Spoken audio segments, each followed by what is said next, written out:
Hello and welcome to episode 72 of The Dive Down, a Magic the Gathering podcast for the casual spike, focused on the latest decks, trends, and strategies in Modern and Pioneer. My name is Stanislav here in Chicago, and with me on the line from Denver, Colorado, it's the one and only Shane Beeps. Stanislav, are you telling me we've done 71 other episodes of this podcast already? Technically more because of those bonus-y. Bonus. Man, sometimes I look at like the slow accumulation of content that we've created, and I'm just like, well, how and why? I'll tell you why. It's so that people remember us when we're gone. Because that's a good point. In 100 years, someone's going to look back on all this casual spike content and be like, what's an MP3? How do I open this? These dudes had some good ideas about card advantage. Yeah, it's very much, I don't know if you guys know, but this is the fulfillment of the prophecy of Bill and Ted's Bogus Journey, is what I like to say. So, you know, these podcasts go out, the planets come into alignment in a good way, not in a 5-5 way. And Wild Stallions, that's what I'm talking about. Also with us, the Godfather, the Wild Stallion, Dave Harburger. Yeah, be excellent to each other. On this week's episode, we're going to mix things up and break down the latest Team Lotus Box Pioneer Tournament. That's right, Magic Online no longer monopolizes internet Magic tournaments. Have they been? It's been all Magic Online, but now it's Magic Online through the lens of Team Lotus Box. Yeah, do you mean that Wizards of the Coast organizing doesn't dominate online tournaments, or? I've said too much. Okay. Then we'll dive into part 2 of our 20-part series on the companions of Magic, who they are, where they come from, their embarrassing high school photos, and more. We got Ken Burns on the line for that one, right? Like for the video part? Yep. Cool. A lot of zooming in on static photographs. If time allows, we've got a little wind down question as well, but we do want to spend a lot of time on our dive down today because we have 3 more Sleeve Believe Heave decks to talk about. But before we get into all that, it's housekeeping. Hello, welcome, and thank you to the newest patrons to join the Dive Down Nation. Shout outs this week go to Terry P, Leon M, Mark W, and Logan F. Hello, thank you, and welcome. Also, shout out to Sharp and Shiny for going up a tier in their Patreon support. It's amazing. Every time that happens, it's like, wow, we kept a sale. And they sold like a fresh katana, and they were like, let's just throw this back to the dive down. Of course, special shout outs always go out to people who leave us kind and generous reviews on Apple Podcasts. And this week, special thanks to Slippery Baubles Lurrus for the very timely screen name. Mm-hmm. I was just thinking about that too. It's like a screen name ripped from the headlines. Yeah. It's like an episode of Law and Order. Yeah, apparently Slippery Baubles Lurrus enjoyed last week's episode enough to drop a review for our show. That's entertainment. That is. And we appreciate that they appreciated the Cheers theme song.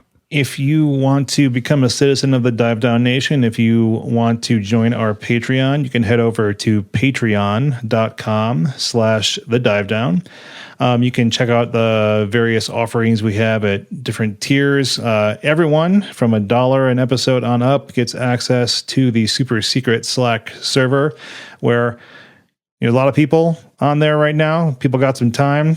People got some chatting to do, and definitely there's something happening in all the different channels all day. So people have got time. People have got takes. Get them all on the Slack channel. For sure. I even have time to participate in between conference calls and listening to my children cry. So I'll see you out there. No, but it's super helpful to us from all the citizens out there, giving us their hard-earned cash to help support something that they enjoy. It helps us keep things going, helps us afford our editor, helps us afford new gear, reinvesting into products that we're making, hiring artists, things like that. We want to keep things going, keep things improving. So if you can, head on over and help us out. You can also support the show while playing Magic using manatraders.com. Sign up for a ManaTrader subscription so you can rent cards to use while playing Magic the Gathering online, which is a computer program. for Windows operating system that lets you play Magic the Gathering over the internet with other people on the internet. You can do that now? You can do that now, and you can play Constructed by renting cards. You could buy cards. You can even draft. Right now they have an Invasion flashback draft. More on that later. Whoa. They call it a tease. Our special guest LSV here to talk to us about his top 5 favorite cards in Invasion Draft. Yeah, let's be honest. It's a tease that may never be resolved. Yeah, no. I played Invasion the first time. I'm okay. People love that draft format. I'm okay not going back. Triple Invasion's okay. So if you're not drafting, but you do want to play Constructed and you want to rent some cards, go to manatraders.com, use promo code THEDIVEDOWN, all one word. Get 15% off your first 3 months of Magic Online rental services. But with all that out of the way, let's jump over to the news desk, which is helmed by the one and only Shane Beeps. Yeah, Stan mentioned earlier in the breakdown this week, we're going to go over the Team Lotus Box Pioneer Tournament as part of their ongoing series this past weekend. If you haven't seen news about this or heard about it, Team Lotus Box, they're one of the most successful teams on the SCG circuit. Some of their members and associates have been running a tournament series during this novel coronavirus pandemic time that we find ourselves in. You can find that over at lotusboxleague.com. So a few of their team members, like I said, and associates like Lee McLeod, Chris Castor-Rappel, they've been doing some amazing work to develop this, broadcast it. They're providing us with interesting stats and good coverage on Twitter. The first season they have going on has some full 1K events, standard, then Pioneer, then Modern, then Legacy, and then an Invitational at the end. So they are covering nearly the full gamut of formats. No Canadian Highlander, as far as I know, but maybe next season. What's crazy about it, subs of their Twitch channel and their patrons, I think even at the $3 a month tier or something like that, so less than $1 a week, you get like what's essentially a free ticket to play. So the EV is pretty outrageous. And personally, I don't really know what I was doing missing the Pioneer one this weekend. I had a lot of yard work to do. So the last weekend, like I said, was Pioneer. So we're going to be talking about the Pioneer tournament that happened this last weekend, as I mentioned. Can I just bust in here 1 second? I'm looking at the league, lotusboxleague.com, and I just want to say, good job on putting together a really nice Squarespace site. Whoever did this on the Lotus Box side, because it's very clear. It's got nice graphics. They didn't overcomplicate it. Nice work. Hard for people to do. You should be proud. Yeah, I love that the call to action is right in the middle of the page, so your eye naturally gravitates toward it. You just want to click that sign up button. It's right in the middle of the Lotus. Why did I not click sign up? Ugh. Well, I'll tell you why I didn't click sign up. Probably. It's because there's like 182 players, and some of the people in attendance are players such as Ryan Overturf, Carolyn Kavanaugh, Aaron Barrich, Dom Harvey, Ali Warfield, Edgar Magayesh, Jim Davis, Zach Allen, Zan Syed, quite a few more. So there's a lot of good players in this digital room here, right? So let's start by looking at the most represented decks in the tournament this weekend. So we had Dimir Inverter, nearly 22%. This is an SCG tournament, I guess, secretly. Boros Burn at 10%. Lotus Breach and Azorius Devotion at 9%. Azorius Devotion? Yeah, we'll talk about that later. We'll talk about that little spin on the Devotion song. Orzhov Auras at 8%. And then we get kind of a little bit of a substantial drop down to kind of our tier 3 in representation. We have Mono Red Aggro and Simic Gyruda at 4%. Dave's going to be talking about that later this episode, the Gyruda deck. We have Golgari Delirium, Jeskai Fires, and Bant Spirits around 3%. Bant Midrange, Azorius Control, and Abzan Rally making a little comeback at 2%. And then about 18% others. So I just want to point out, it's Gyruda, not Gyruda. As you kind of slipped in there a little bit. Gyruda? I think you're thinking about cheese. It's GYR, not like Gruyere. Gruyere. That is a good cheese. It is a good cheese. I like it. Cave aged, yeah. I like to make an onion soup, put some Gruyere on it. I don't like Gyruda though. Gyruda? It's Gyruda. Gyruda. Okay. Thankfully, you won't have to say it much. You will. So let's talk about the top 8, and then we'll talk about how some of these old deck names don't even mean the same thing that they used to prior to iLob. So first place, we had Piper Powell on Boros Burn, featuring Lurrus. Second place, Mason Gray on Abzan Rally, featuring Lurrus. Former guest of the pod, Ryan Overturf on Grixis Control, featuring Lurrus. Fourth place, David Goldfarb on Inverter, featuring Yorion. Stephen Dickman in fifth on Inverter, featuring Yorion. Sixth place, Carolyn Kavanaugh on Jeskai Fires, featuring Yorion. Seventh place, Ian Cormick on Inverter, featuring nothing. Ian missed the memo that he was supposed to have a companion. Sean Hunter in eighth on Boros Burn, featuring Lurrus. Okay. Yeah, so I might have spoiled it a little bit reading out some of these deck names, but yes, every deck that you thought you knew in Pioneer is now almost always a companion deck. And we talked about this in the last few episodes. We'll talk about it today. Let's look a little bit at the winning deck in Boros Burn. I'm going to be talking about that in more detail in the dive down as a little bit of a spoiler. So this is kind of a more of a modern style burn deck. It's got 21 1 and 2 drop creatures. It has 16 burn spells, 4 light up the stage, and 19 lands. And so all the creatures are recastable out of the graveyard with Lurrus. So it makes sense to kind of have a larger number of those. And so it's a very aggressive build, trying to get damage in quickly, and then gets a little bit of a mid to long game benefit. You know, it has some haste or direct damage options coming back out of the graveyard with Lurrus once it gets on the board. I'm going to hold my questions until we get into your actual analysis of the deck. But what timing for you to be looking at this deck? Well, I might have looked at it because this won. Like I vacillated a lot all week on what I was gonna finally test and talk about, and then this one, so I just tried to kill a few birds with one stone, as I say, Dave. We always knew it was going to be Burn. I know, I love Burn. The Abzan Rally deck in second that featured Lurrus was pretty cool. I actually played this deck a little bit last week. As I was diddling around with Pioneer, there was a chance that I was going to play a Pioneer deck for this episode. I may or may not have, but this deck is awesome and it can grind. So it's essentially a sacrifice combo deck, and it really got revitalized recently with the addition of Fiend Artisan in the main and Lurrus as the companion to assist in setting up Rally and return to the ranks. It's got a lot of self-sacrifice synergies that helps you accrue some life, put some bodies on the board, while slowly like setting up a crazy board state where you just outvalue your opponent and go wide for the win. Yeah, I think Ross Merriam was on this deck as well. Is that right?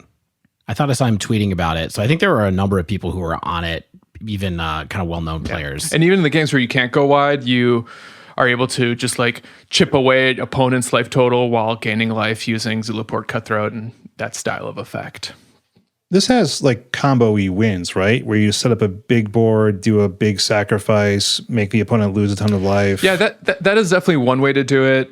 I don't know. I haven't played this deck a lot, so I don't feel like an expert in it yet. But I gotta say, like, I was really impressed by its ability to just kind of like chip away at damage here and there, while also like slowly grinding toward this like combo finish, or maybe even a beatdown finish, depending on how your cards line up. Was Fiend Artisan kind of all it's cracked up to be? I was not impressed by Fiend Artisan. I was more impressed by like that 4 mana fake Rally of the Ancestors card. Yeah. Return to the ranks. Yeah. I think Fiend Artisan might be cool as like a defensive creature to let you like block and then... Oh wait, is that only at sorcery speed? I don't know. Don't ask me questions about Fiend Artisan right now. Yeah. You can't do a lot of tricks with Fiend Artisan. They wanted to do that on purpose. Like you can't do instant speed shenanigans with it. Yeah. Hey, I just wanted a temperature check. It was the most hyped rare going into the set coming out, and then everybody realized that companions were gonna break big. All right, we had Ryan Overturf on this Grixis sort of controlling build featuring Lurrus. It leans pretty heavily on Croxa, I think, because there's a quartet of them, along with a bunch of other of the controlling cards you might expect. Heartless Act, Gulligan's Command. Yeah, this deck only has 2 creatures main deck. It's got 4 Croxa and it's got 4 Jace Vryn's Prodigy for your kind of like full-on Snapcaster control kind of vibes coming with that. It's got Heartless Act as a 2 of, which is a new awesome card from Ikoria that I definitely ran into a couple of times over the last week. It's got your Thoughtseize, your Opt, Fatal Push, all that kind of stuff. The one thing that's super interesting about this is running a single Soul Guide Lantern in the main deck. Anybody have any thoughts about that card? I think it's a cool option to recur with your Lurrus for sure.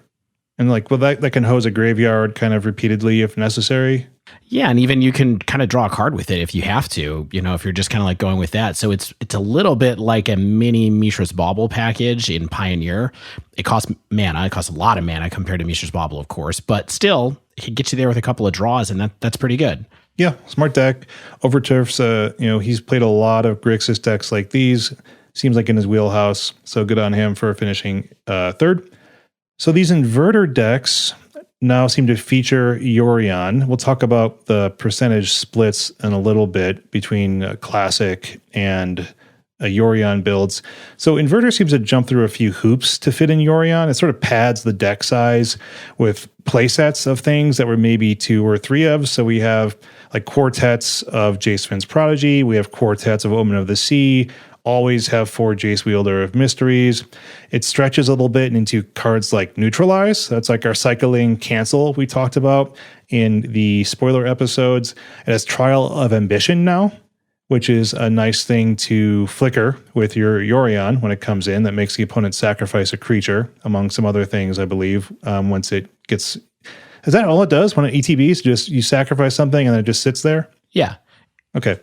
It's a cool card, though. It was definitely a sweet card to play with in the limited block for that with all the cartouches and stuff. So, I mean, having a permanent that you can flicker that does creature removal is awesome. So the payoff, of course, is casting Yorion. You get your Sarah Angel that also blinks all those permanents. So you can blink your Thassa's Oracle. You can blink that Trial of Ambition. You can blink that Omen of the Sea. Yeah. Also, resetting Narset is massive and should not go understated. Well, see, that's because I'm not a blue mage. I didn't even think about that option. So yeah, that makes great sense. Get a free dig through time. I mean, I think some people are kind of wondering where we're going with this deck having a companion in it, but it's an interactive deck that has a lot of play. Even though it's a combo deck, you can do a lot of stuff with your cards other than the combo. And so Yorion just plays into this idea of being able to outplay your opponents. And I think that it totally makes sense in Inverter when you really sit and look at it. We had Carolyn Kavanaugh. I believe she's a Denver local, so good on her. She was on Jeskai Fires featuring Yorion, and her deck was this pretty intense control Fires deck. It featured like 17 Planeswalkers, a bunch of enchantments, some sweepers, some card draw, Fae of Wishes, and of course these Fires decks, they use the value of Fires of Invention to gain this massive mana advantage over the opponent, and also fixing your mana at the same time never hurts.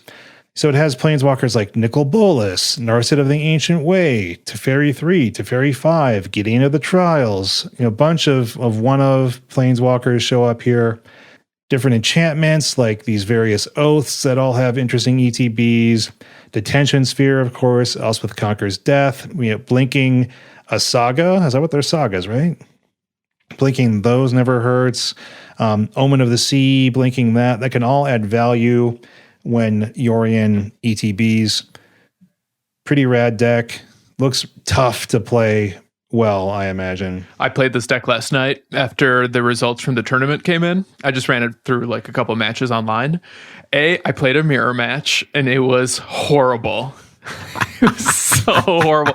It was one of the first times that I just like conceded after game one because I just didn't have the mental capacity to play any more games.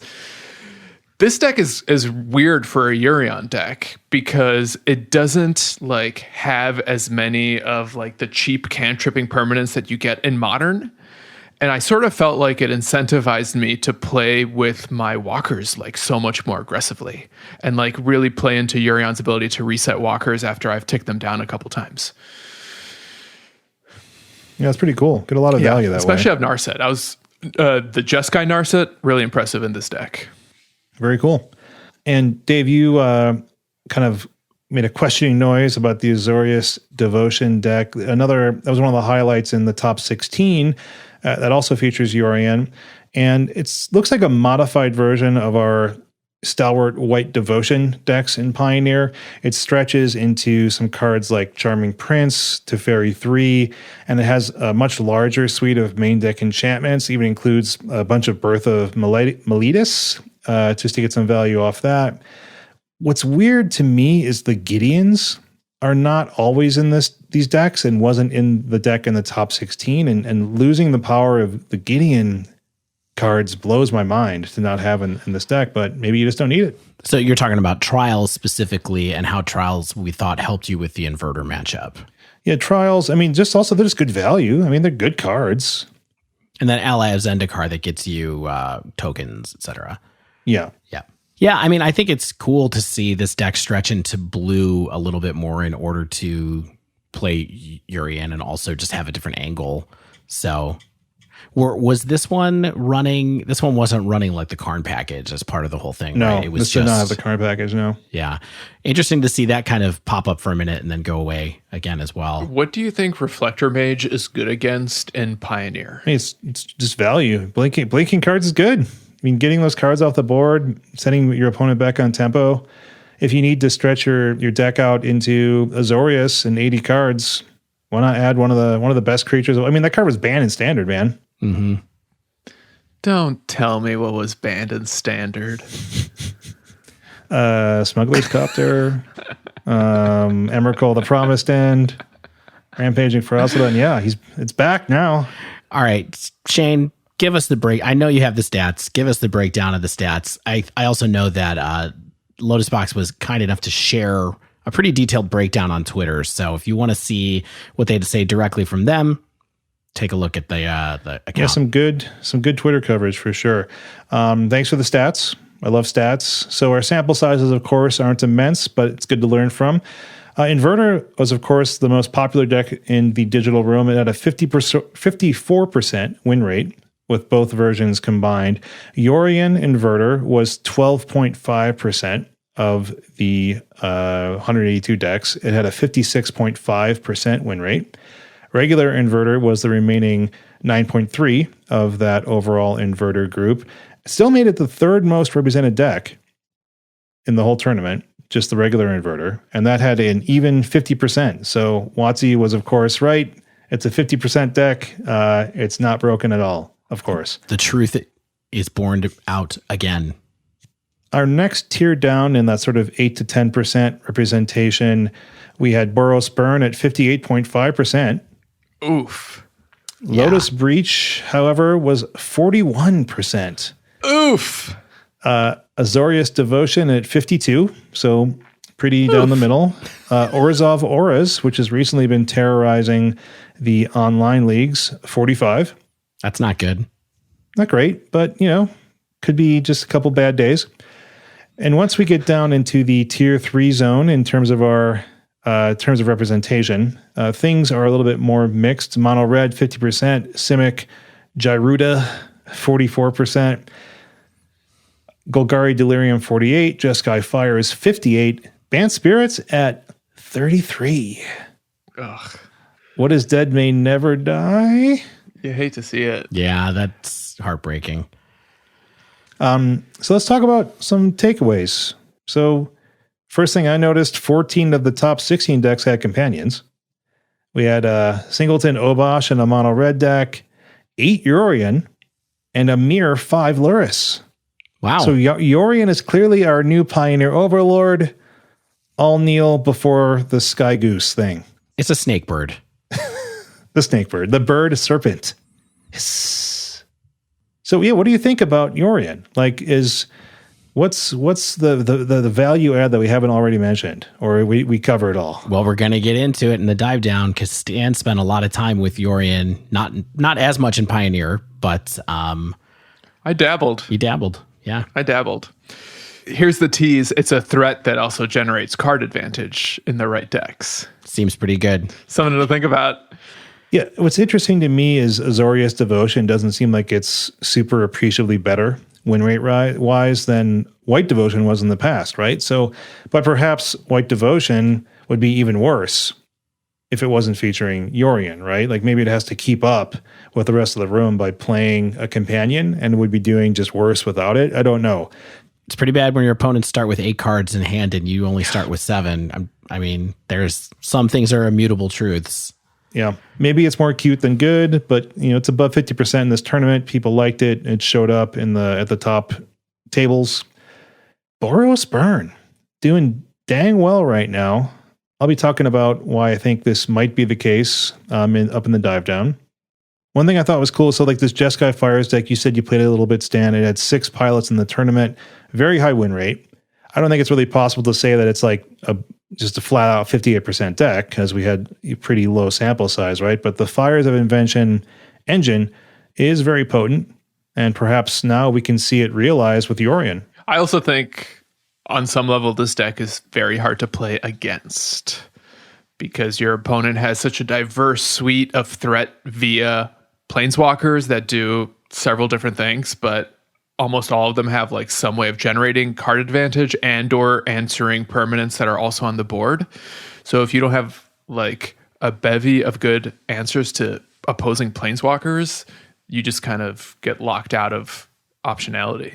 What's interesting too to me is Breach sort of appeared to be trying to go around all of these Yorion shenanigans, the sort of mid-game Lurrus shenanigans, asking people to, hey, beat me quickly or lose. And apparently their opponents didn't get that particular memo because Lotus Breach had a pretty poor showing. Yeah, there's 2 aspects to playing against Lotus Breach too, right? Like one is you have to win quickly. The other thing is you can disrupt them, and you have to find the right times to disrupt them. If maybe the decks weren't that quick this week, but maybe they were disrupting enough. Sure. I think Inverter in particular has cards main deck that can help with Breach a lot. Yeah, I think the increase of graveyard hate in things like Grafdigger's Cage in response to Lurrus, I'm sure doesn't help.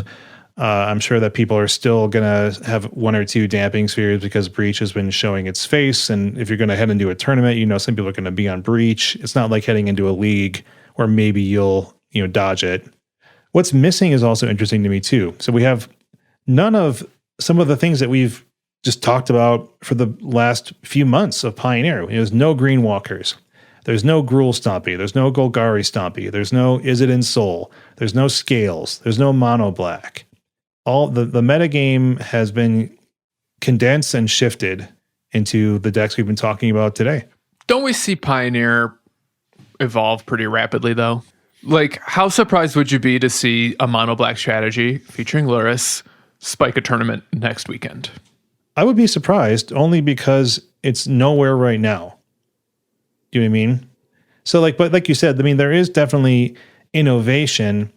But typically the innovation has sort of been, I think, maybe more flat, where it's like the same number of decks might sort of be out there.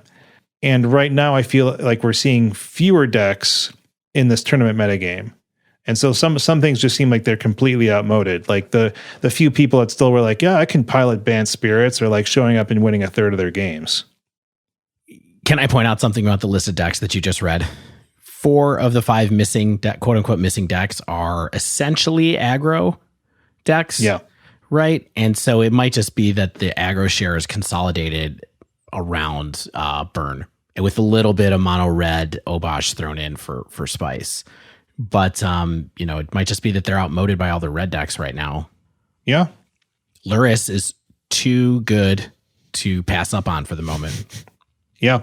But thanks again to the Lotus Box team and the tournament organizing team for putting the effort into making these tournaments happen, providing awesome coverage for us to digest. I imagine we'll be reporting in on the Modern event. That's going to happen in 2 weeks. So keep an eye on the space. Should we play that Modern event? I don't see why not. It's the weekend after Mother's Day, so I'll be free. No guarantees. I'm not going to commit to anything right now, but I'll consider it. Dave, maybe we can carpool Yeah. for old time's sake. I mean, dude, remember the last time we carpooled to an event? Or we didn't even carpool. We just met there. No, I drove you there, and then That's you right. left early. Then I got lost in the mall. Looking for Coca-Cola. Hey, don't forget you lose an hour going to Indianapolis. All right, we're going to take a quick break while I yell at Dave for forgetting the last time we hung out together and how he ditched me for his wife and children. You were invited to join us at Outback. You were invited. That's true. All right, be right back. Stay with us.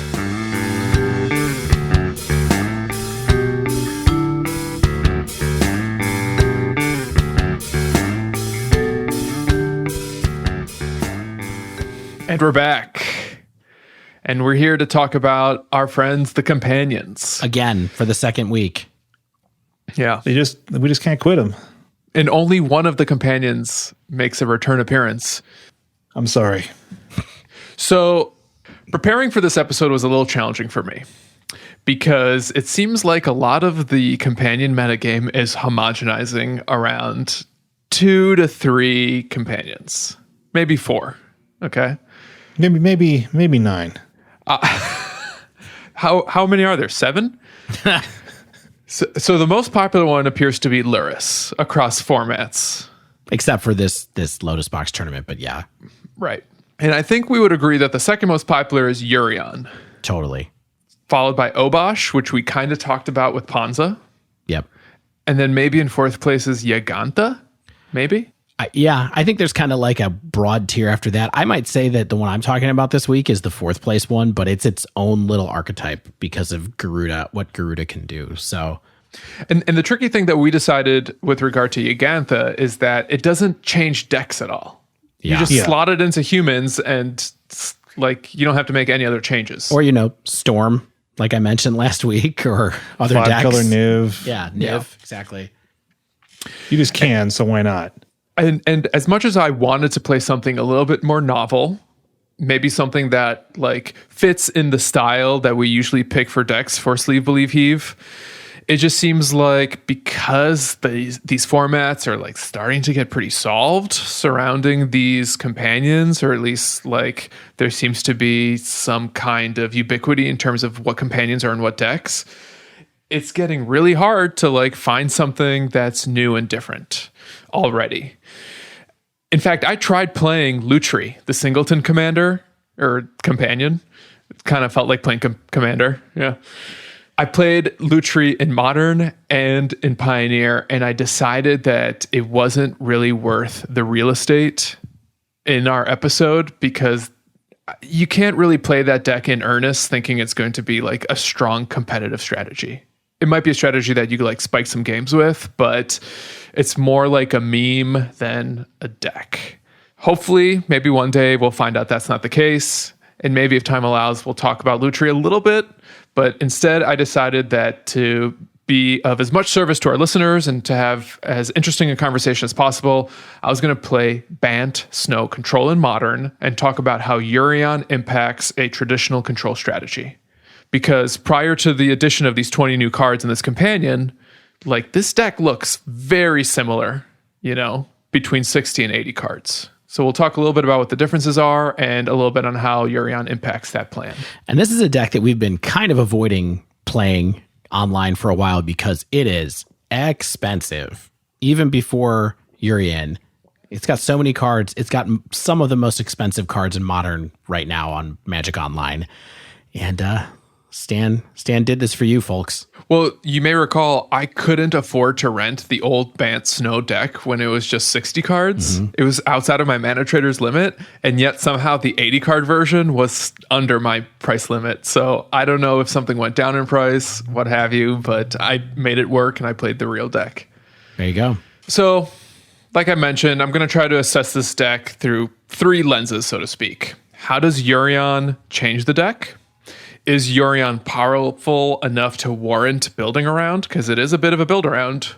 And also, does the power level of the deck change once you put Yorion into it? Stan, I would argue that it's the most build around companion because you are drastically changing one of the fundamentals of competitive Magic, which is like, never play 61 cards. Like you're just violating the fundamental laws of mathematics to ever play more than 60 cards main deck. Yeah, but I think it's interesting because I'm going to be, I think it's really interesting guy right now. I wonder if this one is actually less restrictive than a number of the other ones because you get to put whatever extra 20 cards you want in there. So you can put them regardless of casting costs, which seems to be the ones that are the most appropriate.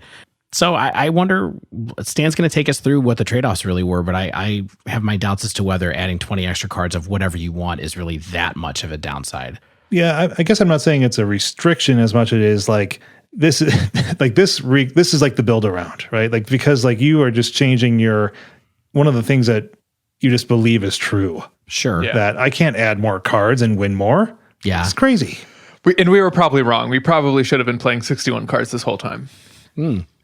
Let's start with who Yorion is.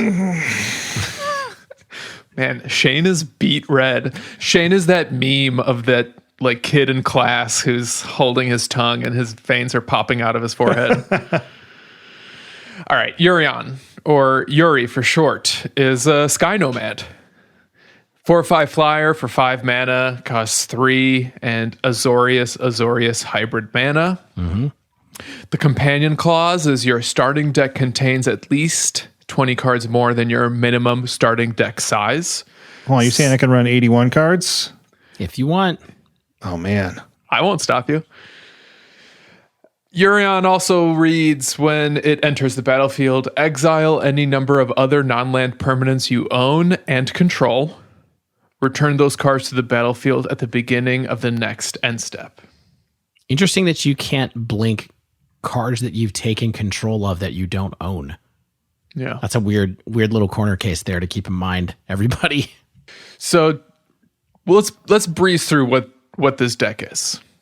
I don't think this is going to come as a surprise to very many people, but I think it's just worth stating that this is Bant control. And it's really blue-white control that's splashing green for both Uro and Icefang Coatl. Those are, in my opinion, the reasons you play green in this deck. Sideboard Veil of Summer is also good, but I think if not for Coatl and not for Uro, we probably wouldn't be splashing green. And like most traditional control decks, the name of the game is removal plus counter spells to slowly 1-for-1 your opponent until you can land a planeswalker and start to accrue enough card advantage that you can then play both a threat and hold up interaction, ideally. So this deck is still running your Wraths. It's always Supreme Verdict nowadays. It still has Astrolabes to help add up to the number of snow permanents you have while also fixing your mana. And it's got Snapcaster Mages because it is a blue-based control deck. You sort of can't or won't cut Snapcaster Mages. Mm-hmm. But because you need to play 20 more cards, you end up, I found, with a little bit more of everything. So you actually have more counterspells, you have more planeswalkers, and you have more cantripping permanents. It's no longer just Astrolabe. Do you have a sense of what those specific cards are that are new here that don't make it into the Bant build before Companion? Just to like help people see like what's the counterspell that's on the bubble and what's that kind of stuff. Yeah, so you now have like, it's not uncommon to see the full playset of Force of Negation. It wasn't always a playset. Mm-hmm.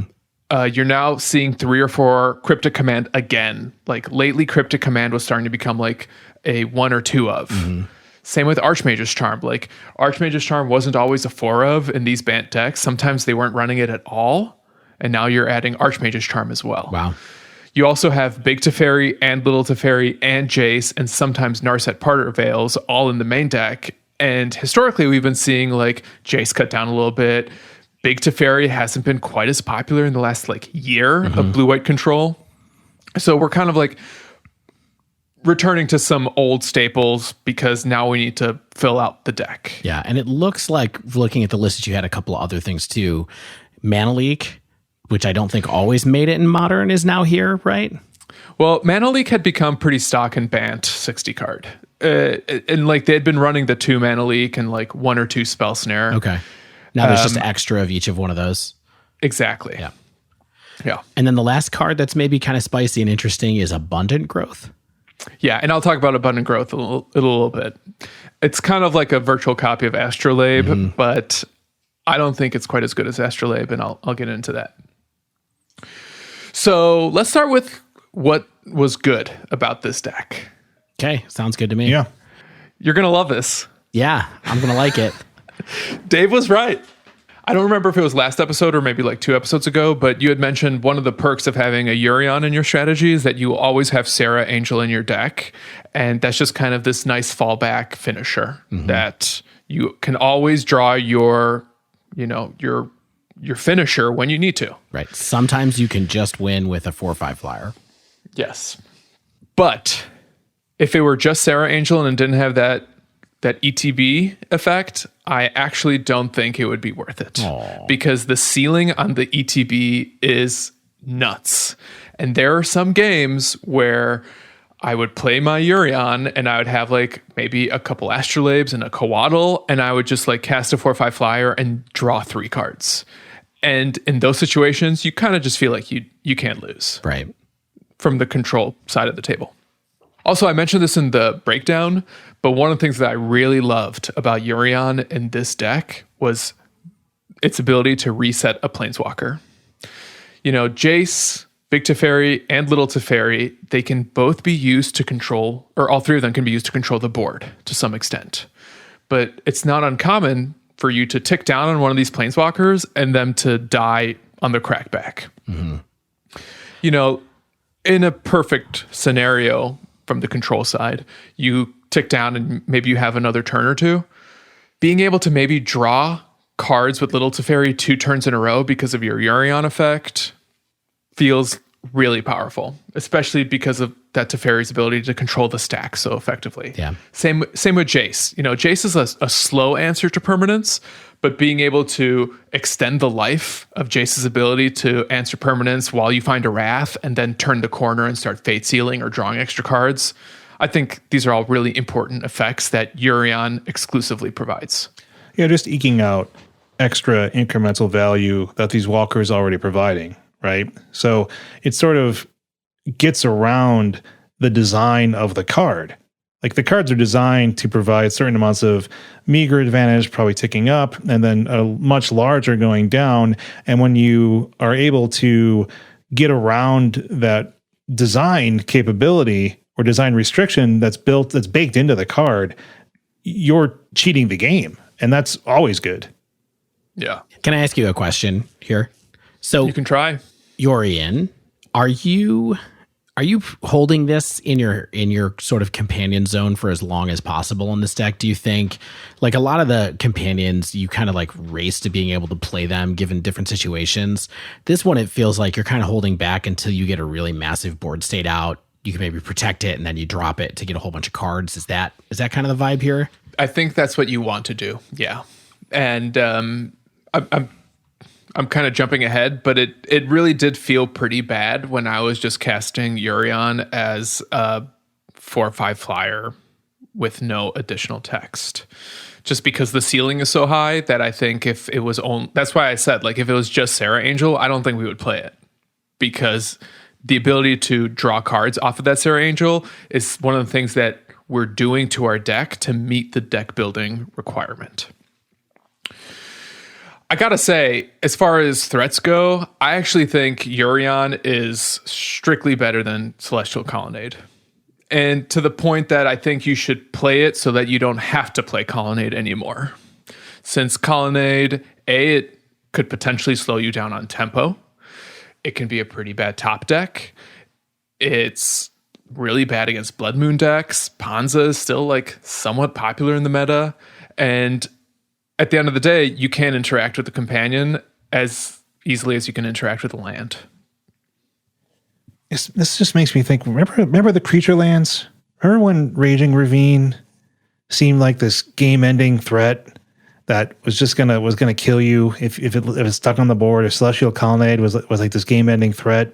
I just feel like the creature lands are just so outmoded right now with the power of the actual creatures now.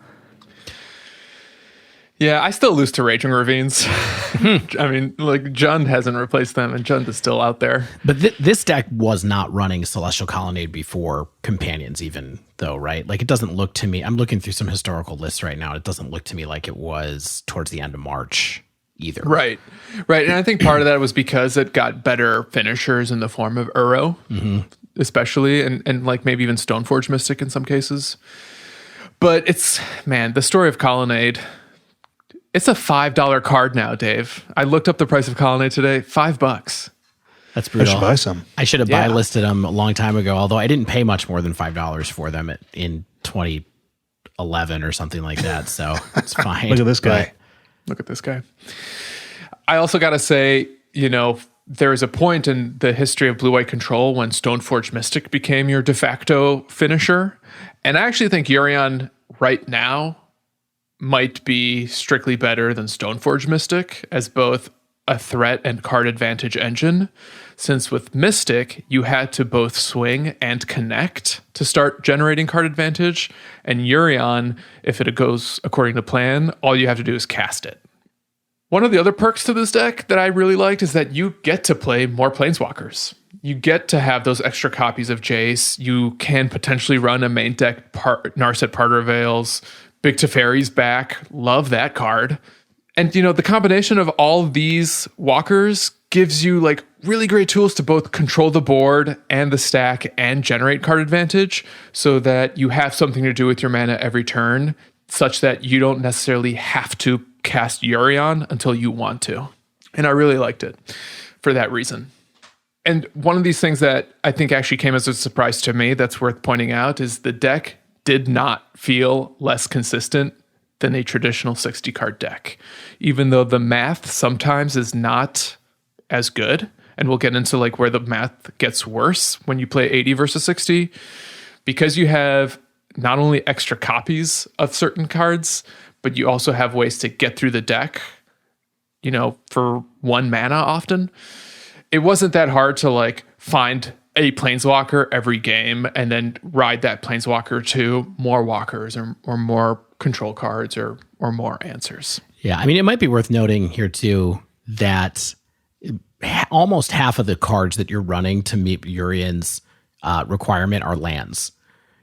Well, sure. And that's okay, right? That's a good thing in a control-ish deck because control decks really want to play a land every single turn, right? And so being able to just fill up, that only leaves you with 10 or 11 cards that you really have to add to the deck. And so I think that kind of makes sense that it wouldn't get too much less consistent, or at least the quote-unquote lack of consistency is made up for by having the powerful card in your companion zone.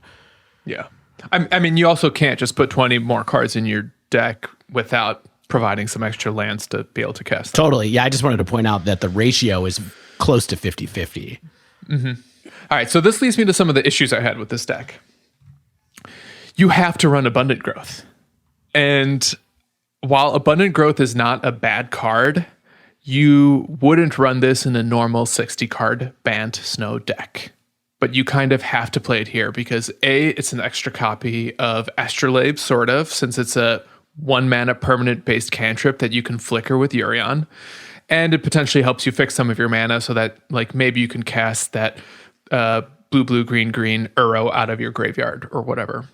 But I also don't love like putting an aura on a land because there are ways to destroy lands that are pretty popular in Modern right now. So I thought that while Abundant Growth was playable, I don't think it necessarily makes the deck stronger. It just kind of helps you get through your deck a little faster. It adds some benefit, but like this is not the reason you play Yorion. I was also like kind of thrown off by the fact that this deck doesn't have Opt. Yeah, indeed. So you have some instant speed card draw, but it's like tacked onto other cards.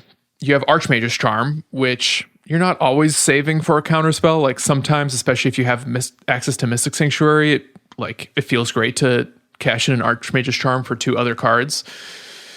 But that's one of your instant speed card draw spells. The other one is Icefang Coatl, which is probably better than Opt in some cases. I don't know. It kind of depends. It's a threat. It flickers well with Yorion, but it doesn't necessarily like improve your draw the way Opt sort of does. You have Cryptic Command, another instant speed quote unquote draw spell, but playing Cryptic Command on your opponent's end step is like a corner case that you might be doing against like some go wide creature strategies, but that's not like that's not my favorite way to play Cryptic Command. Yeah, it's interesting that these decks don't really run a cantrip, right? Even before Yorion, they didn't. Now they still don't, and so it's kind of an interesting point. You would expect someone to immediately be like, "We're going to throw 4 Opt into the shell to start," but it seems like it's not built that way. Yeah, it's really permanent based cantripping, and I think part of that is concession to Yorion. But also it just kind of puts you in these like weird situations where if you're holding up, interaction and your opponent doesn't give you something to spend a counterspell on, you have no way to spend that mana. And there are certain situations where like you choose not to cast your 3 mana Uro from your hand because you have Archmage's Charm or like Mana Leak and Path to Exile or something. And then your opponent does nothing and you've wasted a turn. And sometimes that can feel like you were a little behind on tempo as a result. So even though I said earlier that the deck did not feel more inconsistent or didn't feel like the deck got less consistent, there were certain situations where I felt like your math was objectively worse, specifically when it comes to sideboard cards. Because the size of your sideboard doesn't change. And these decks, at least currently, aren't adding more slots for specific sideboard tech. So like the 2 Ashiok that's been like somewhat stock for most of 2020, they're not 4 Ashiok now, it's still 2 Ashiok. So if you're counting on a sideboard card to help you in a certain matchup, finding it is harder. And I think as a result, this deck made sideboarding quite a bit harder. Yeah, I mean, it's interesting. Your sideboard's actually 1 card smaller even, right? Exactly. So, and the last point I want to put into this like quote unquote bad bucket, Yorion feels underpowered when you're just casting it as a 4/5 flyer. Yeah, that makes sense. And I wonder if that's feels versus reals. If that's kind of like me feeling that Yorion is super powerful when I have like 3 permanents on the board that I can flicker versus like the actual impact it has on a game is still reasonably good as a 4/5 flyer that you can cast at any time. Yeah, I mean, my hypothesis would be that it's a little feels versus reals kind of thing there, just because in a control deck, you can get into a situation where you have good protection for a threat, and what you just need is a threat. So just you've turned the corner already. You've gotten your card advantage. Your hand's full of stuff. It's time for you to turn the corner and close the game. Yorion is kind of made specifically for that situation as well, I feel like. And so just being able to play that and start attacking while you have some counter magic up is enough to win the game sometimes. It doesn't have flash, which is nitpicky, but I think that's relevant when we're talking about a 5 mana creature, because then you get in the situation where it's like you have 5 lands and then you have a handful of nothing. And it's like, well, I might as well just cast Yorion now, maybe fish a card out of my opponent's hand, maybe apply some pressure. But at that point, you don't really feel like you're playing to the deck's plan. Yeah, I would probably, like, if I was taking this deck through a league for the first time, I would probably just pass in that situation and just leave Yorion in the command zone until I'm in a better, more advantageous situation and just see what happens. It's like, I don't know. That's where I would start playing for the deck, but I could be wrong too. Yeah. Who knows? My verdict, I think this is a believe plus. And let me explain why. Assuming Yorion and or the companion rule remains legal, I'm still not convinced that this is a strictly better way to play control, period. Because while the creature enables some very powerful plays and provides like a potent closer, the deck building restriction can feel like a huge cost in some games, especially if you're in a situation where you're counting on like a specific card to improve your matchup, especially if that card is in your sideboard. Sometimes, like, I saw certain lists that were running like 1 or 2 timely reinforcements in the main, just as like a way to pad your deck. And timely reinforcements can be really good against something like Burn, which is everywhere right now. But when you only have that one timely, like you just have to get lucky to draw it, and you have to get even more lucky to draw it than if it was a 60 card deck. Yeah, and you have a lot of card draw in this deck, as you said earlier, but to hit that point again, you don't have Serum Visions in here, so it's not like you can dig 3. Your card selection, unless you have Narset Parter Veils, is more or less non-existent. Yeah. Yeah, it seems rough. Like in a deck that big, like you said, you want to be able to dig for those answers you have 1 or 2 of. Right. And the way you're digging is like with Jace or Teferi, and like being aggressive with Teferi Time Raveler ticking down. You know, even if your opponent has no permanence or you have no permanence to flicker with Teferi, like I find more often than not, it makes a lot of sense to just tick it down and like put him into the crosshairs a little bit, just because you need to draw cards as often as possible in a deck this big. Mm-hmm. So the reason I'm a Believe Plus is because I actually think this is probably the best control deck in Modern right now. I haven't tried those Dimir Lurrus decks yet, but I think Yorion is a better closing threat than Lurrus is. Yeah. Tough to say. Totally different vibe there, right? So. Yeah. Similar but different. Like they're both really good at accruing card advantage in their shell, but Lurrus dies easier. It doesn't have evasion. It's a cat nightmare. Other things. Yeah. All right. I mentioned it's the best control deck right now, and I think that's because it leverages the power of Astrolabe and Icefang Coatl so nicely. Mm-hmm. In addition to some occasional other synergies with regard to resetting planeswalkers. But Astrolabe and Icefang Coatl had become like essentially stock in these Bant snow decks, and Yorion just made them even better. Mm-hmm. So as long as those remain part of the deck, I think Yorion is like an important tool that you have access to. But as the format changes and the ceiling on this creature potentially shrinks, I think optimal control builds over time will likewise shift as well in response to whatever the meta is at that time. So like sometimes people talk about Astrolabe being a really problematic card for Modern. I don't know if I see Yorion being as popular if Astrolabe isn't in the format. Yeah, at least this build with Yorion, right? Like there's plenty of other decks that are playing it. And so maybe it'll go over to more of a Blink Soul Herder kind of build, and that's where it lives instead of in a control deck, right? Yeah, maybe. I mean, you have to be conscientious of mana cost too. And like the beauty of Astrolabe and Abundant Growth is that they're 1 mana that could potentially draw you like a couple cards over the course of the game. Yeah. So, I just mean it's kind of like it won't get run for value in a control deck. It'll get run for theme in a Blink deck instead. Yeah. Yeah. So I mentioned that I played a little Yorion and Pioneer. So, I mean, full disclosure, it was like less than a league's worth of matches. But based on this very, very, very small sample size, I kind of felt like Yorion was better in Modern than Pioneer because the ETB effects in Modern are just so much better. You know, like access to Coatl and Astrolabe especially make Yorion good. But in Pioneer, we see things like Omen of the Sea and Oath of Chandra, and like Oath of Chandra against certain strategies, including Inverter, will sometimes have no targets, just period. And you feel really stupid casting it. It's sort of mitigated by the fact that Jeskai Fire's deck has so many walkers that Oath of Chandra will keep like chipping away at opponent's life total. But that first ETB like it just feels like a do nothing enchantment unless you can back it up with some walkers. And you don't really have that as much in Modern because the ETBs here always do something. They always get you through your deck a little faster. So I think it's a very defensible choice, especially if you like playing control and if you have a lot of experience with blue-white or Bant control. This is probably the best deck at your disposal, especially compared to something like the green-white companion that... Kahira. Yeah, Kahira. We saw that come up this weekend in some lists where it's just like a very similar control package, and then you're just counting on Kahira to be your like 8th card in your hand to finish the game. I still prefer a 4/5 flyer that draws me cards than a 3 power creature that doesn't. Right. Totally makes sense. Yeah. But I'll be curious to see how this deck evolves. I think Yorion is strong, but I don't think Yorion is forever. At least in control. Yeah. Do you think that this card is powerful enough that there's probably always going to be shells that use it?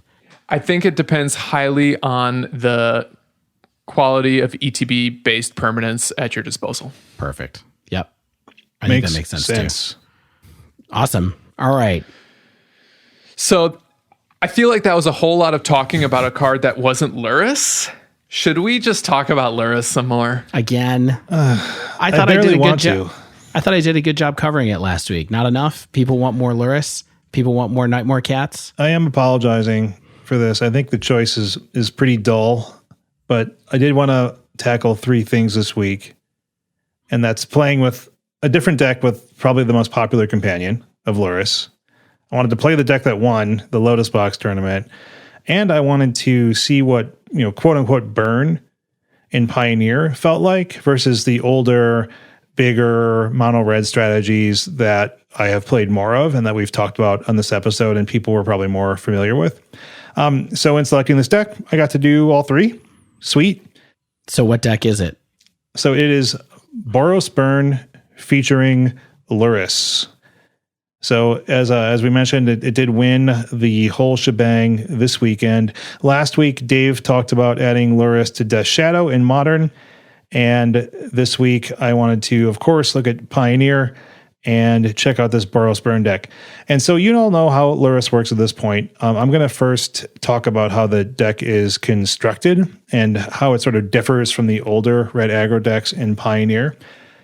So unlike a lot of these previous successful iterations of red aggro in Pioneer, this deck has 21 creatures, all of which are 2 CMC or fewer, and then it has 20 instants and sorceries and 19 lands. So in that fashion, it's a lot closer to the design of Modern Burn, but the power level of the individual cards is, of course, by and large, much lower. And so the creature suite is a little bit more creatures than Burn typically runs. 21 creatures is a lot more than like the 12 that's in Modern Burn. And they're selected, I think, to, of course, get some fast prowess damage on the board with your Swift Spear and your Soulscar Mage. You get some potential faux Goblin Guide action with Gitu Lava Runner, not on turn 1, of course. You get some ongoing damage with your Eidolon of the Great Revel, of course, a staple in Modern Burn. You get some direct face damage with your Viashino Pyromancer. You get some incidental damage, perhaps with a few Ash Zealots.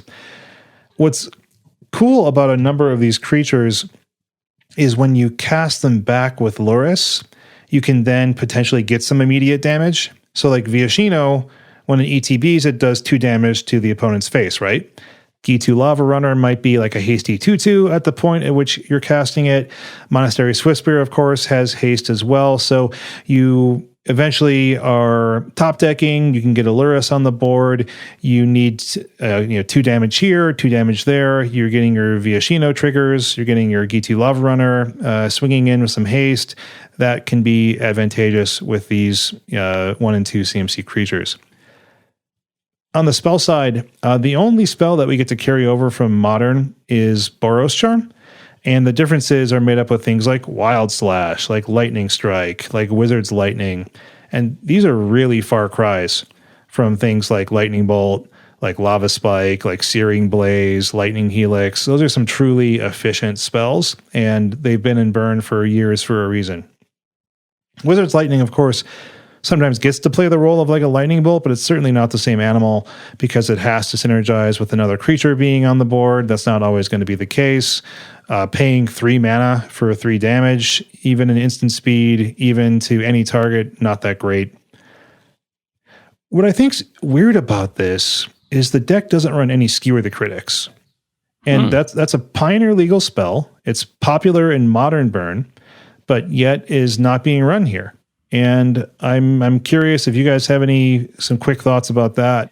Is Wizard's Lightning just turned on enough that maybe it's okay, that's kind of like the risk that you're taking? I mean, you have like 11 wizards. So, I mean, it runs like a full playset of Light Up the Stage over any Skewer the Critics. Yeah. Well, I mean, that makes a ton of sense to me because you do want a little bit of card advantage in here, and it helps. I mean, that's made a huge difference now it's worth noting that Modern Burn doesn't really run Light Up the Stage all the time, which is kind of interesting, but does run Skewer. So Yeah, that's kind of what I was looking at, and just saying like, hey, like, why do we have 4 light up the stage and no skewer when we're trying to burn people out? And maybe I'm missing something.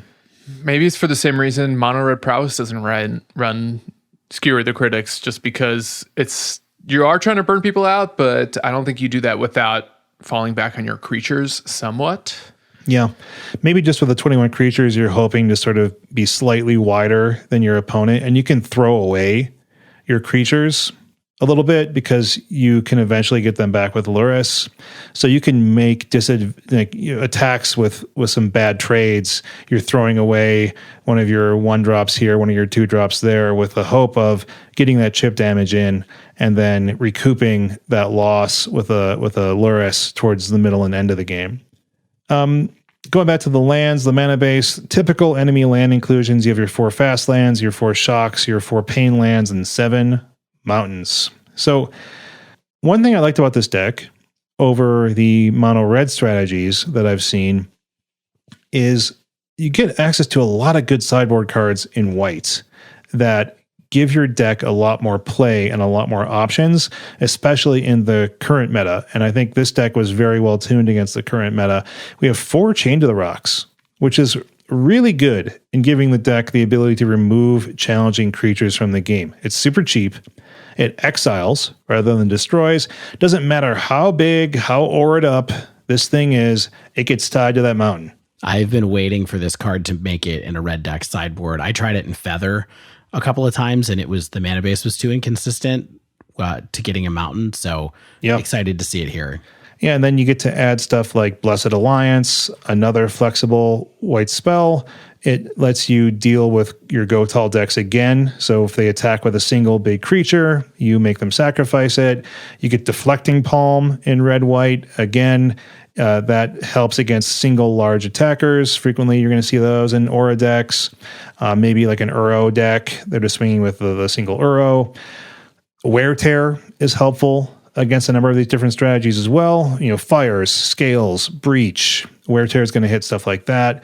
Grafdigger's Cage, of course, is just kind of a staple right now. Helps against a whole bunch of different strategies. Searing Blood.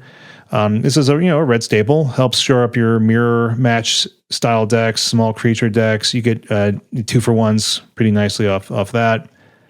So this deck, let's talk about how this deck plays out. You know me. I played a lot of Burn, a lot of mono red aggro in my day. I had some good success in Pioneer playing mono red aggro prior to this. I've just had with this deck, I've had a lot of the traditional Burn style games where I'm the aggro.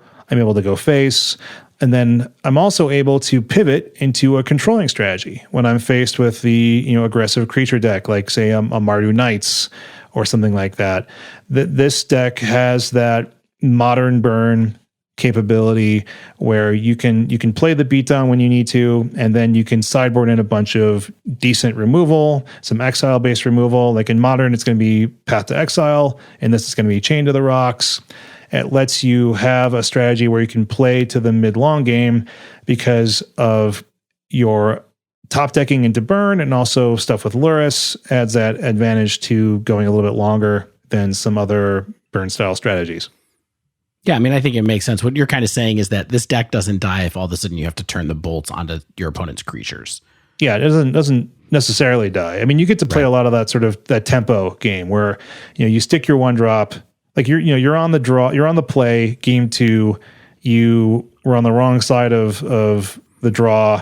They out aggroed you. They had slightly bigger creatures than you. Game 2, you're like, I know that if I try to stick as just the aggro, I'm going to have the same Stonewall I had last time. So I'm going to side in my 4 Chain to the Rocks. I'm going to side in maybe my Deflecting Palm against their 1 tall creature.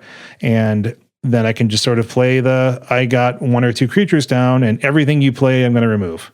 I'm going to Lightning Strike it. I'm going to Wild Slash it. I'm going to get my 4 damage off my prowess creatures in. I'm going to get my Eidolon down and make it really hard for you to develop any board, and I'm going to win. I mean, everything you're describing now, to me, almost sounds like the reason you don't run Skewer the Critics, because it sounds to me like very often Skewer is just a 3-mana card, And at that rate, if you can't like consistently turn it on, it's not worth the mana. Well, I guess in the strategy I'm talking about is kind of like a response to other aggressive and creature-based decks. Like in control strategies, I would love to have Skewer, right? Where it's like, I just want to get them dead. And so after they don't block my creature, then I can just burn their face with a Skewer after the fact and get that extra 3 points of damage in. Or I can wild slash their face, then I can Skewer them and I can swing in with like, you know, a couple prowess creatures. Like there's there's two sides of the coin, right? Yeah, but I get where Stan's coming from. It makes sense to me too, where it's kind of like, if you want to be able to pivot, you can't run Skewer as easily. And maybe Wizard's Lightning is just on more often, and so you just kind of go that way with it instead. Yeah, I think Stan gets to a point too where it's like in Modern, you could turn on Skewer by like, I'm gonna with the mana efficiency of your cards, where it's like, I'm gonna Lava Spike you, then I can Skewer your 3 toughness creature, and then I can swing in, because you have more plays like that with the cheaper spells of Modern than you do in the Pioneer strategy. Are there 3 toughness creatures in Modern? I feel like it's either 1 toughness or 8 toughness creatures in Modern. I'm kidding. That's another story for another day. So yeah, I mean, I felt able to race stuff like Inverter, Invalidate, Lotus Priest strategies with like just a single Eidolon on the board. I won a game versus Yorion Inverter where they kept 7 and I mulled to 4, and they even turn 1 Thoughtseized me, and I just drew into a few necessary spells that they really couldn't handle very well. So, you know, I got that card selection of Light Up the Stage, or the card advantage of Light Up the Stage, and then got an Eidolon down early, and they scooped pretty quickly. They were just like, you know, even on the mull to 4. So there's all sorts of draws that mono red can get that make these decks that need to cast a bunch of low CMC spells, or in a Yorion Inverter deck, have the necessary answers out of their 80 cards to stop me before I just beat them down.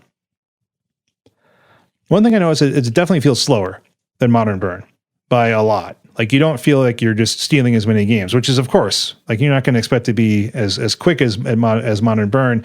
But at the same time, that's what people were kind of saying. Like, you can't play Boros Burn and Pioneer because the efficiency is not there. You're not getting as much damage out of every one of your cards as you are in Modern. I mean, you're not even getting a Lava Spike. Yeah. Here, you know, so makes sense. I mean, that's kind of what you have to think about as a burn deck, right? Is how much damage do each of my non-land cards represent? And I mean, including your land, like, what's the average damage per card I'm going to do to my opponent? And you have to think about every one of your cards in there is how likely is it going to be worth a card and worth the damage I'm presenting. So, like, for instance, like Pyromancer's ETB deals 2 damage. That's as a 2-drop. Sure, it's a wizard, and you know, it enables Wizard's Lightning, but as a 2 damage shock that only goes to face, is that ideal? Like, you have to be able to swing in with it, and that's not guaranteed even to connect with your opponent or even trade with something across the battlefield, because Pyromancer is pretty low in power and toughness. So that's, I think, where Lurrus can come in, and I'll talk a little bit more about that in a second. But going back to the Wizards, I think that they do a pretty good job. The 11 Wizards do a pretty good job of enabling Wizards Lightning, and that's so efficient when you have that going on, and it feels really good, but it also feels really bad when you don't have one down. What's good about it, though, is that with Lurrus, is if the game goes long, you can get like a Gitu Lava Runner back out of your graveyard. You can sort of set up the Wizard's Lightning efficiency where it's like, well, I don't need to spend 3 mana on this now. I can play my game in a way that allows me to plan to cast the Gitu back out of the graveyard. The Gitu has no ETB, so you're able to always cast that Wizard's Lightning with the Wizard Enabler, for instance. But then what's weird about Lurrus is how little I felt like I needed to cast it in the matches I played, or also sadly, like how I felt like I lacked white also to be able to cast Lurrus. Like, having white reliably might really take more white sources than 12.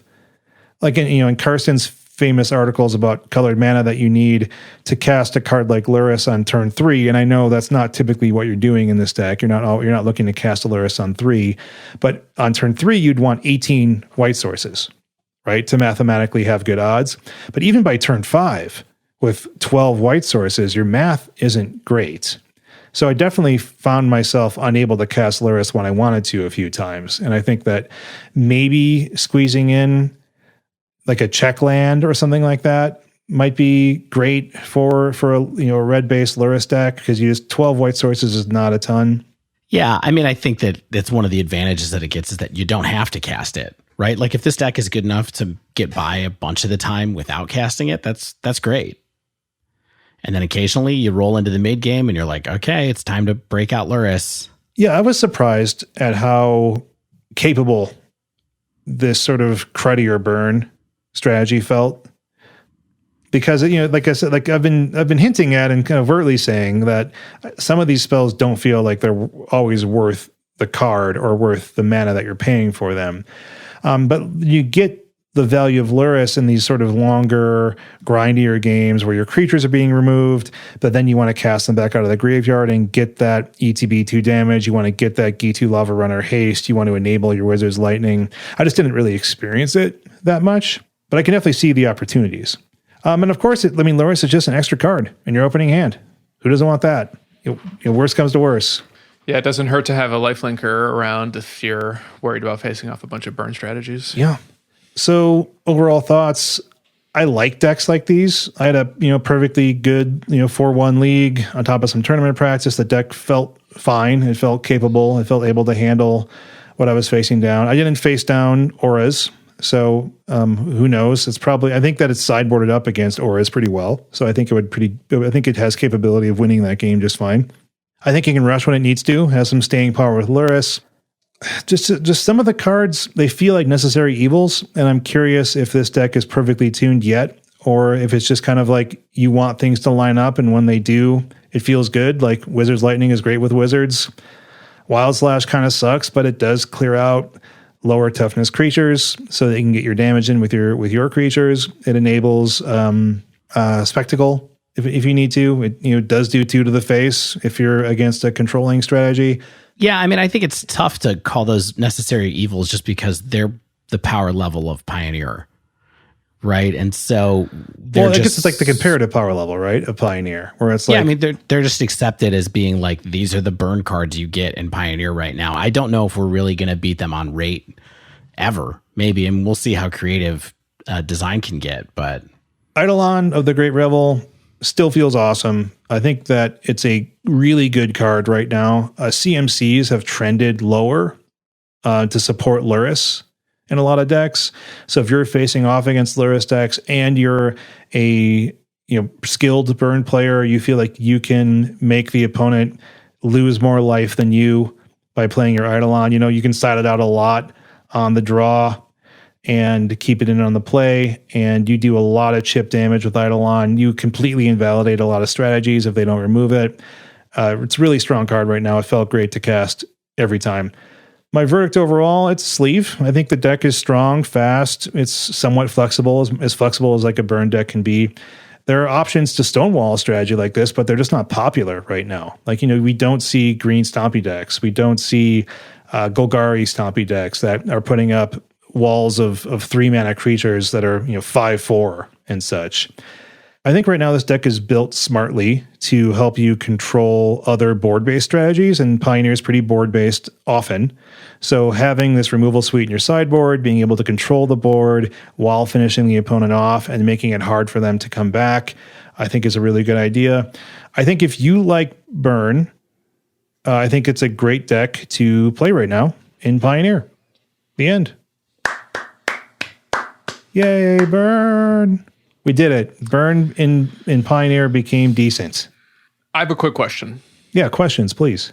So, burn is the type of deck that people will often cite as one that can be easy to hate out if it gets too popular. And I guess my question is, what type of tools are you seeing people use against you as they try to deal with a burn strategy? And do you think Pioneer has really good tools against burn type decks.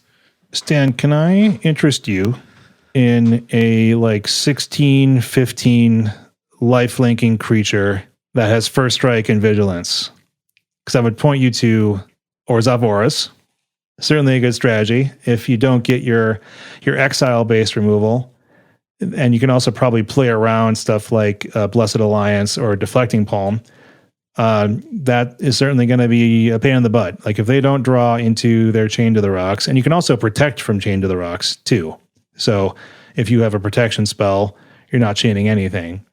So I think that that's still going to be a challenge unless you draw fairly well.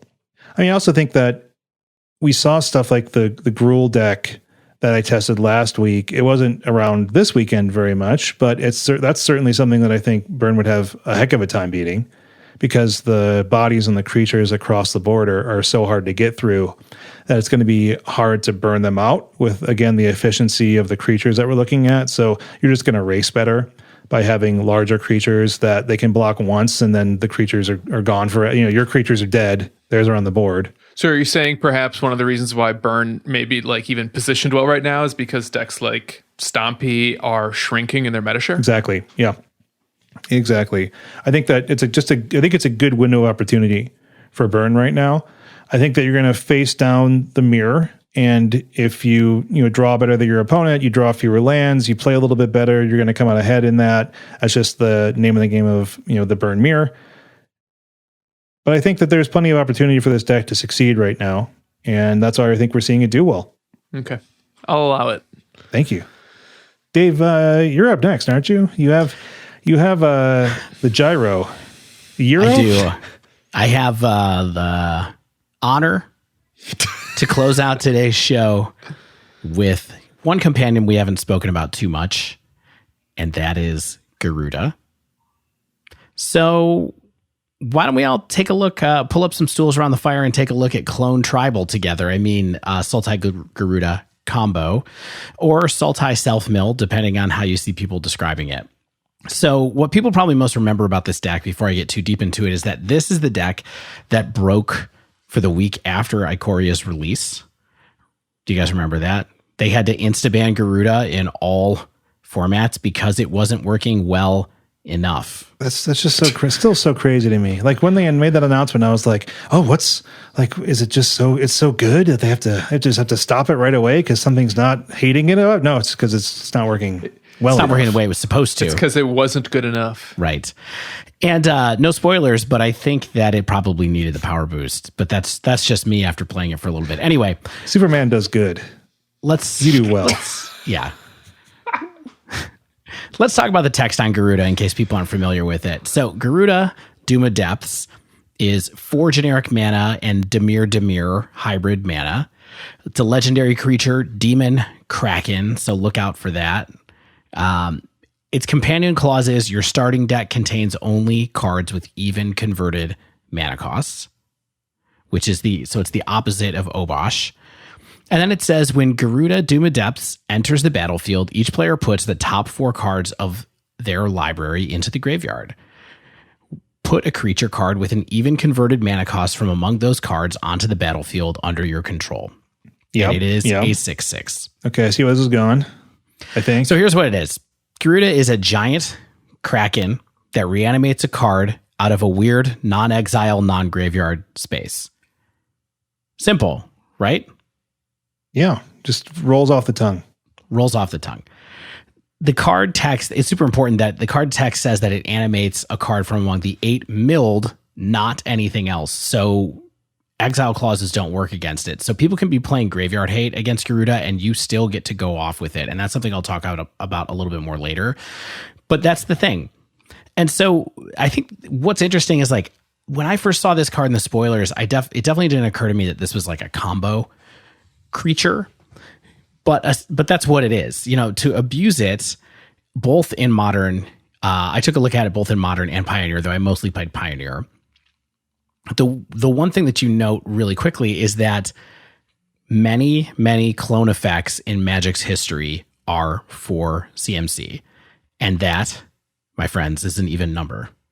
So essentially what you're doing is you want to get Gyruda out, you want to mill yourself, you want to hit a clone. You want to clone Gyruda and mill yourself again, hit a clone Gyruda, mill yourself again, hit a clone Gyruda, da-da-da. It gets more complicated than that, but that's the general idea behind this deck. And so whether it's a clone, a clever impersonator, an altered ego, a progenitor mimic, Vizier of Many Faces in Pioneer or Modern that brings along Phantasmal Image, which is 2 CMC and not 4, Phyrexian Metamorph, Sakashima the Imposter, even Restoration Angel works in this combo, as it turns out. What you want to do essentially is get to a bunch of clones that you are just hitting over and over again until you get to a Spark Double. And Spark Double is important because it can copy a legendary creature without triggering the legend rule, right? So when your Spark Double comes into play, you can keep both Gyruda and your Spark Double. And then from then on, every clone you hit copies the Spark Double instead of the Gyruda. Does that make sense to everybody? I'm getting some quizzical looks here. So what you do eventually is you build up a board with 4, 5, 6 Gyrudas, essentially. Yeah. That seems good. Legend rule need not apply. Exactly. And so the last thing that you want to have happen to make this work is hopefully you hit at the end of your whole chain of mills and clones and Spark Doubles, you hit a Dragon Lord Kolaghan. Anybody remember what Dragon Lord Kolaghan does? Does a lot of good stuff, right? Dragon Lord Kolaghan is a 6/5 flyer. It costs 4 generic, a black, and a red. It's a 6 CMC card. It has flying and haste. Other creatures you control have haste. And then it says whenever an opponent casts a creature or planeswalker spell with the same name as a card in his or her graveyard, that player loses 10 life.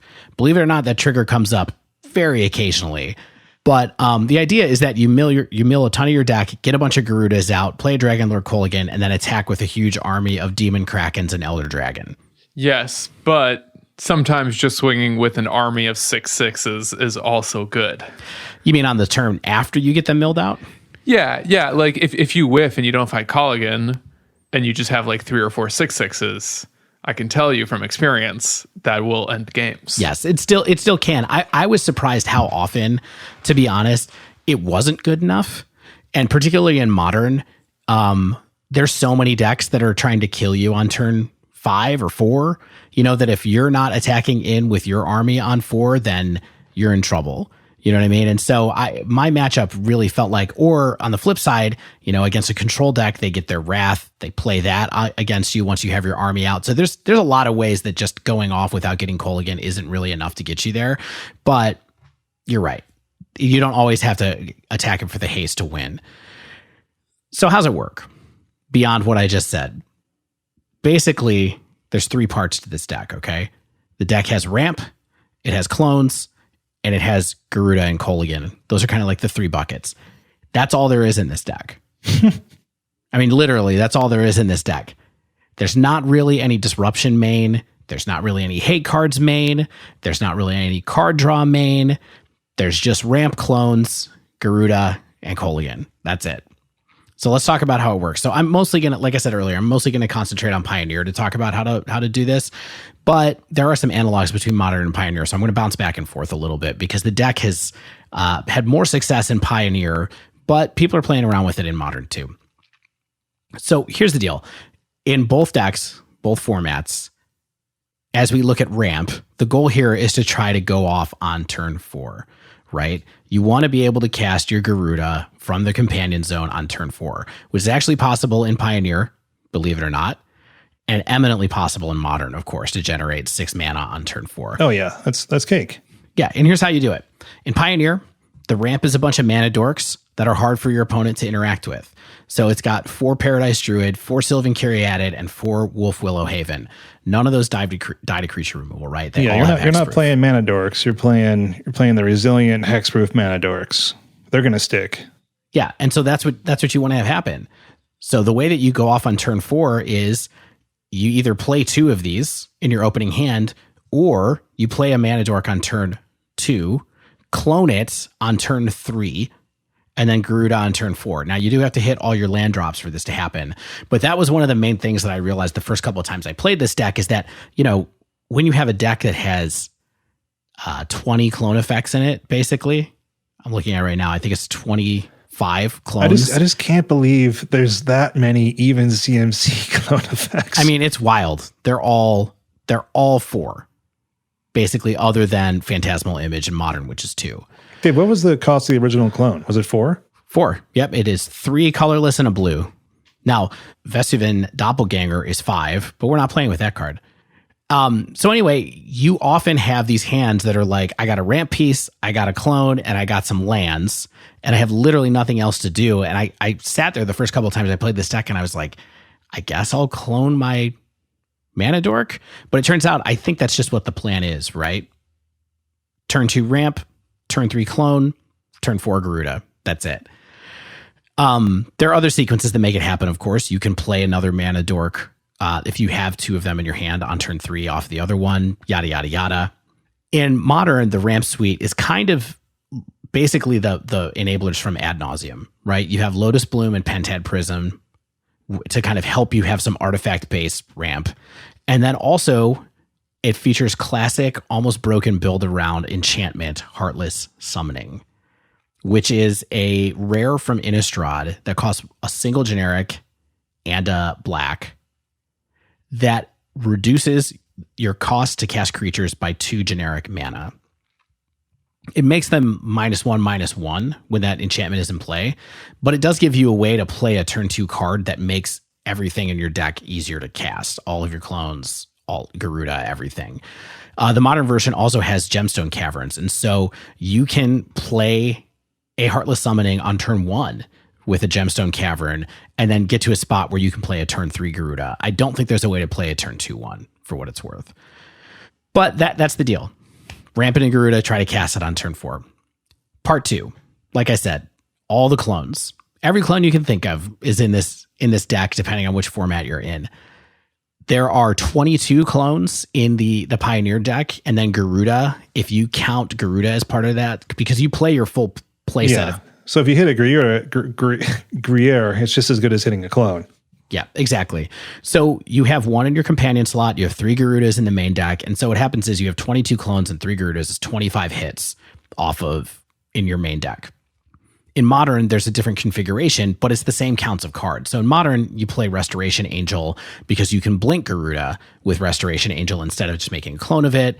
You know, maybe you can figure out a way to do some kind of infinite stuff and make, you know, you can make copies of your Restoration Angel instead of making copies of Gyruda over and over again. So you can build out a board of Restos instead if you want to go that way. But here's the deal. In a 60 card deck, if we talk about the math, with 24 hits, when you mill 4 cards off of Gyruda's trigger, you are 89% likely to hit 1 or more clones in a single mill. That's really good. It seems like it's pretty good, right? It's 9 out of 10 times you should hit a clone here. What happens if you get multiple? Do you only get one of them? You only get one of them. That's what I thought. That's the problem, is so that over time, that first one, the odds are great. And then over time, as you get variants where like maybe you hit a couple where you hit 2 clones, maybe you have a couple of clones in your hand because your deck is mostly made of clones. I think that you trend towards, I mean, it really is. There's no other way to describe it. It's lands and 3 clones wearing a trench suit. Yeah, exactly. Trench coat. Yeah, it's 3 clones and an Aether Hub walk into a bar, and this is what you get. So there is this kind of cascading variance effect where I think that over the long term, you're going to get these individual mills that have pretty worse odds. And so you do whiff a good amount. The other thing that's a problem is that the individual clones and cards sometimes do slightly different things and are slightly more valuable in different situations. And then if you add it on top of that you really want to hit Dragonlord Kolaghan at the end of your chain and not the beginning of your chain, you actually kind of get this sort of highly variable kind of version of the combo where, you know, in a similar sample size, if you have 2 Dragonlord Kolaghans in a 60 card deck and you mill 4 cards, you're 12% likely to hit a Kolaghan in your first mill, which sucks. You don't want that. If you add that to on top of the fact that you are 22% likely to draw a Kolaghan just in your opening draw, which is also not the ideal situation, you get a lot of these hands that are just not ideal, right? But this is the essential engine of the deck, and it's the thing that makes it work. It's the whole combo, really. And so they feel like dead cards in your hand when you want to mill them. You know, You don't want to draw them, but there's nothing else to draw. You also need to keep in mind that you can use the clones to do other things. I already talked about trying to copy your mana dork with the clones, which I think is super important. In Pioneer, there's some other uses. Clever Impersonator can copy any non-land permanent on either side of the board. So you can copy an opponent's Planeswalker all the way over to copying a Wolf Willow Haven for the extra ramp. So you can actually copy an aura on one of your lands, place it on another land, and then be ready to ramp into the next turn from there. That's the kind of stuff I always forget about. Like even playing humans, because I don't play humans like regularly enough to remember like, oh, hey, when I Phantasmal Image, I could copy something really good on the other side of somebody board. else. Yeah, like remember Wormcoil Engine? Remember him? I can have my own. I mean, the problem is some cards in this deck, you can copy your opponent's stuff and some you can't. You can't copy your opponent's stuff with Spark Double. It's only cards that you control. So a couple of times I cast Spark Double and was like, oh, cool. Now I have to copy my own thing instead of something great that's on their side of the board. I should have just cast Clone.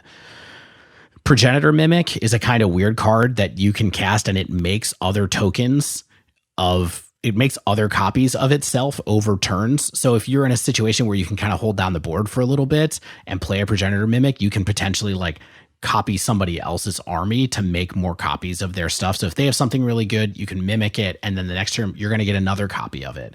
And then after that, you get another copy of it. And so there's a lot of different things you can do with that.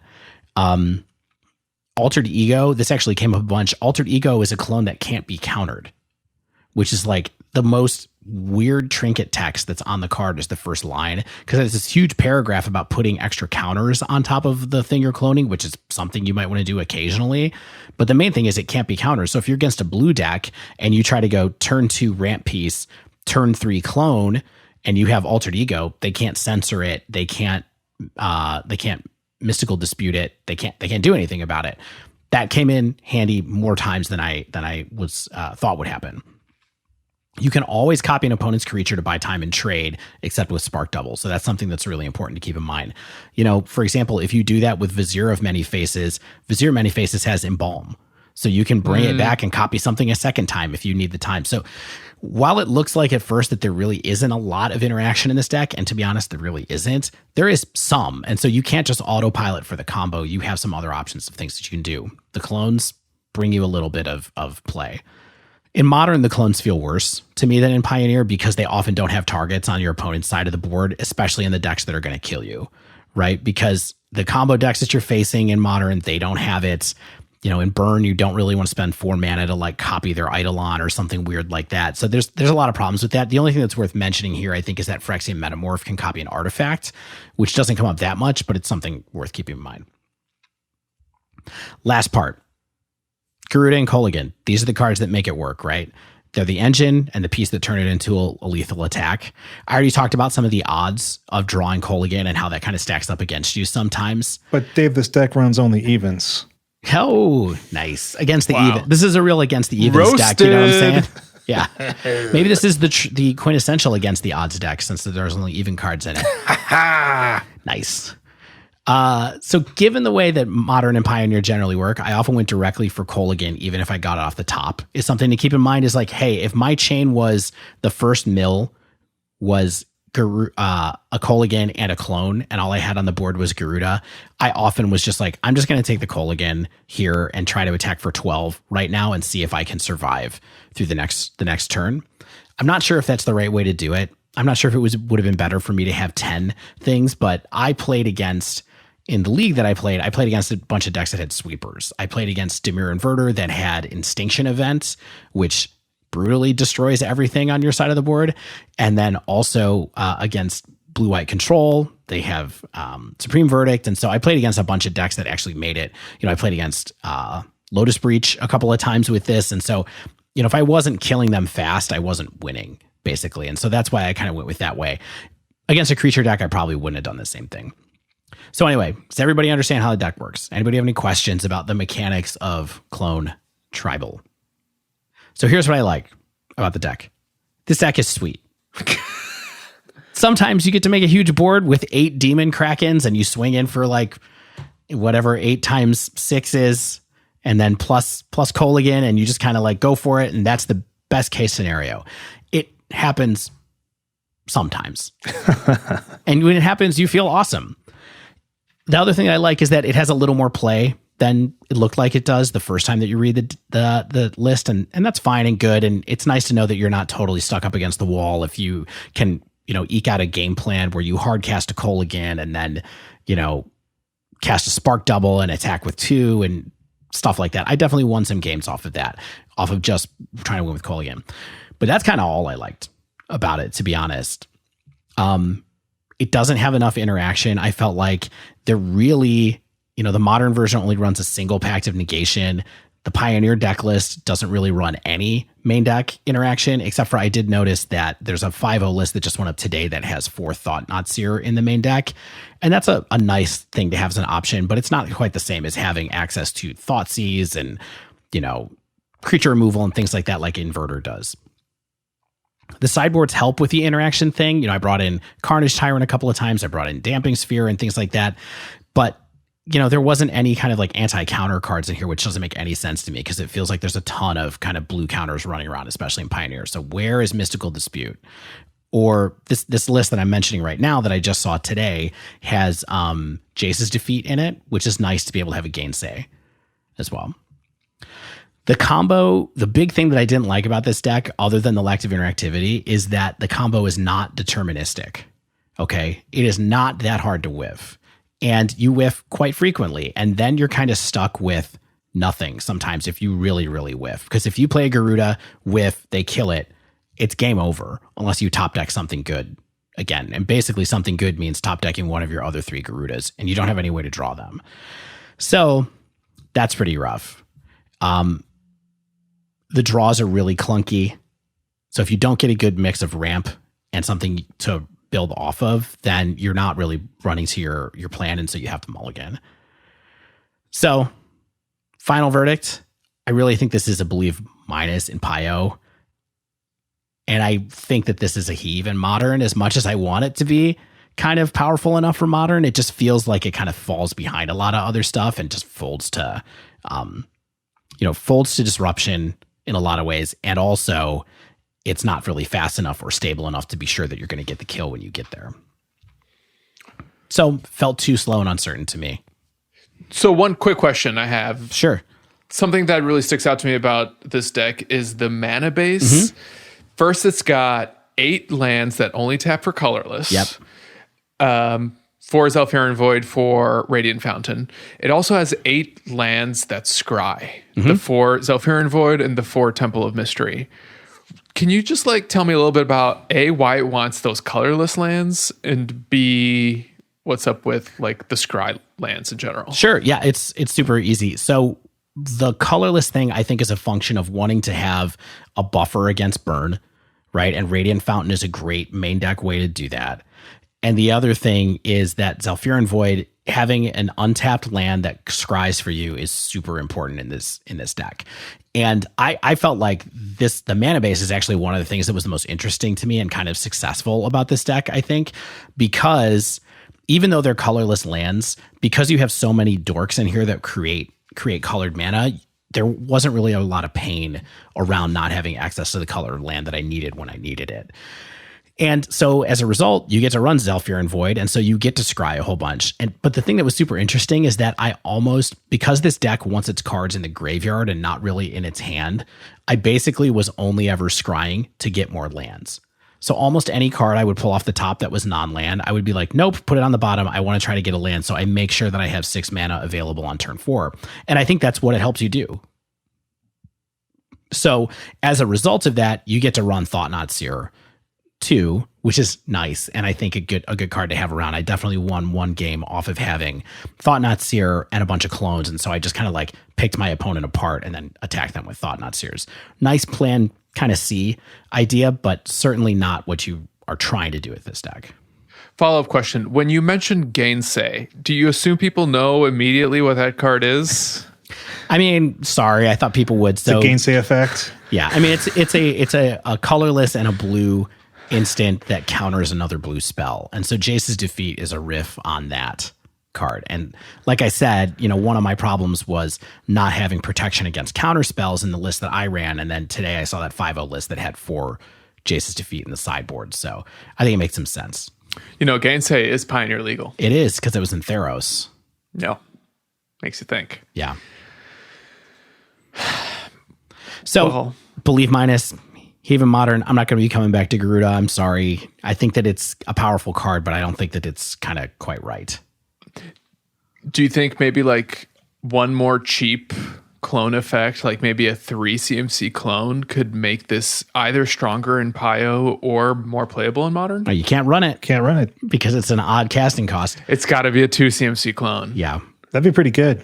I don't know what would fix this deck. I think it's fast mana is what fixes this deck, honestly. Like if you could run Simian Spirit Guide in this deck, like maybe that would do it. But that's a 3 CMC card, so you can't.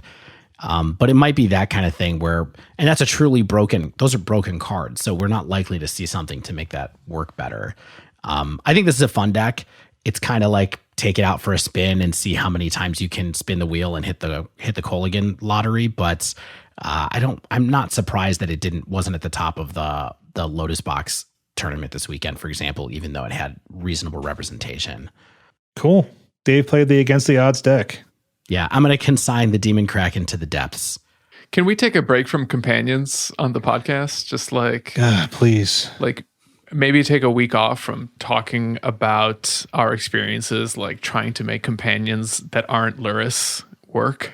Yeah. I mean, look, we don't even have time for our takes on companions this week before we shut it down, but it's getting critical up in here. Check out mtgbandswen.com if you want to see our current thinking on the companions. You'll see a nice comic by Stan, mtgbandswen.com. Yeah, we talked so much about companions this week again. We have to skip the wind down. We hinted at it, but we have to nix it. What if we did one word answers? Sure. Just not even a break. Yeah, no break. Wind down comes from Jason out of the Slack Nation, who asked, what hobbies has social distancing allowed you to focus on? Stan, I've been waiting to hear yours. You said it was a surprise. I want to know. Drafting old Magic sets with friends via Cockatrice. That sounds great. Cubes and classic sets. Thanks for the invite, Stan. It's not my draft to invite you. That's okay. That's fair. It's like, I'm not going to bring a stranger to a party. What am I, crazy? Yeah, am I a stranger? Your co-host on the Dive Down? My friends don't listen to our show. They don't know who you are. That's fair. You show me text messages from your friends that talk about what a nice voice I have. It's just Sam. Bi-weekly. That's one person. Okay. Well, Sam, little tip of the cap to you. How about you, Shane? Let's see. Hobbies. Hold on. Everyone knows that sourdough is like the meme hobby now. I'm baking sourdough bread. My sourdough starter is over a year old. I've been doing this for a little while, but I'm doing like twice a week now because I've got the time. I'm getting better at it. I'm still trying to dial in the perfect loaf. I want that perfect loaf. I'm also playing a good amount of Runeterra, Legends of Runeterra. It's like the Riot card game, collectible card game with the League of Legends sort of world of Runeterra. I think it's a really well made and fun and generous game. So it's got a lot of carrots in front of me of that next little reward, that next little chest to open with cards in it. And I think the tempo is really fun. We're some people on the Dive Down Nation are getting into it. I think we've got like 10, 12 newer and older players. So it's been fun to talk about it. Dave, do you have hobbies? I mean, my main hobby is cleaning my kitchen, I guess, right now, 3 times a day. Yeah, caring for my dumb dog that keeps getting hurt. And yeah. And you watching anything cool? Do anything cool? Like what happens when the kids go to sleep? What do Dave and Dave wife do? I work on, I mean, we watched Cats this weekend. No. I didn't even make it all the way through. Not a hobby. It's like hurting yourself. Honestly, the main thing I've been doing is cooking, probably. Just cooking whatever I can. I like to figure out how to use as many passive cooking techniques as I can. So I got the sous vide going. I'll have the, not sous vide, the immersion circulator, as people like to call it, going. I have the... Yes, please, Dave. Sous vide is a method of cooking. Right. I have the I have the slow cooker going. I got the oven going. I'm doing all kinds of stuff. I've made everything from like a pot of chocolat in the immersion circulator. I make some taco. Like I've been doing a lot of cooking. So that's probably what it is. I'm trying to learn how to make espresso the right way. So I love Chocolat, the movie. dude, it's great. Young Johnny Depp. Maybe like in his early 30s. Yeah. But still. Yeah, it was a breakthrough role. Still pretty young. Well, that wraps up this week's show. Thank you, Jason, for the fun question. I found a way to make it about magic. My co-host didn't. Oh, well. If you haven't yet, make sure you subscribe to our podcast so you get the latest episodes as soon as they come out. 72 plus episodes. You've heard all of them. You should just subscribe at this point. What are you waiting for? If you use Apple Podcasts, you can also leave us a rating and a review. That helps. We appreciate it. It makes us feel good. It also helps us find new listeners. It's not a big deal, but it goes a long way. If you'd like to submit a question to the show, similar to Jason's question, you can always tweet us at The Dive Down on Twitter, all one word.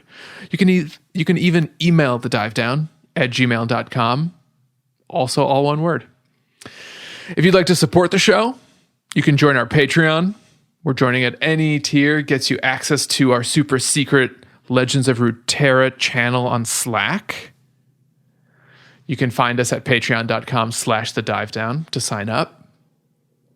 Also, shout out to manatraders.com for sponsoring our podcast. If you sign up for ManaTraders using promo code TheDiveDown, all one word, you'll get 15% off your first 3 months of renting Magic Online cards. That's a good deal. It's like 45% over the course of 3 months of savings. As always, special thanks to the bands Nowhere and Spaceblood for letting us use their music. And until next week, stay inside and reach for the stars!